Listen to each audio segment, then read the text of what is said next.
அனைத்து வாக்குச்சாவடிகளிலும் வாக்குப்பதிவு ஒப்புகைச் சீட்டு இயந்திரத்தை கொண்டு வருவதால் சந்தேகம் எழுந்துள்ளதாக திமுக அமைப்பு செயலாளர் RS பாரதி புகார் தெரிவித்திருக்கிறார்.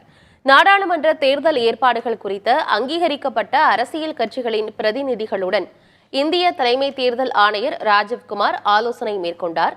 சென்னையில் நடைபெற்ற இந்த ஆலோசனைக் கூட்டத்தில் திமுக, அதிமுக, காங்கிரஸ், பாஜக, கம்யூனிஸ்ட் உள்ளிட்ட 10 கட்சிகளின் பிரதிநிதிகள் பங்கேற்றனர்.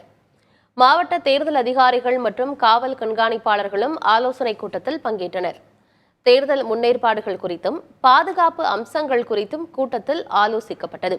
கூட்டத்திற்கு பிறகு செய்தியாளர்களிடம் பேசிய திமுக அமைப்பு செயலாளர் RS பாரதி வாக்குப்பதிவு ஒப்புகைச் சீட்டு தொடர்பாக சந்தேகம் தெரிவித்துள்ளார்.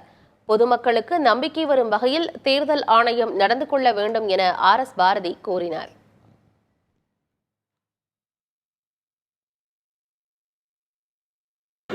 பேலட் பாக்ஸ் அதற்கும் கண்ட்ரோல் என்று சொல்லப்படுகின்ற யூனிட் கண்ட்ரோல் அதற்கும் டைரக்டா இருந்தது.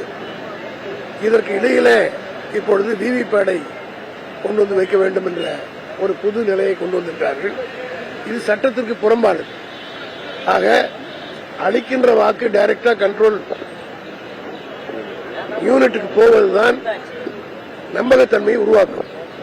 இடையிலே ஒரு விவிபேடை வைத்து அதிலும் அந்த விவிபேடை 10% கவுண்டிங்ல பார்க்க முடியாது என்று சொல்வது மிகப்பெரிய சந்தேகத்தை உருவாக்குகிறது.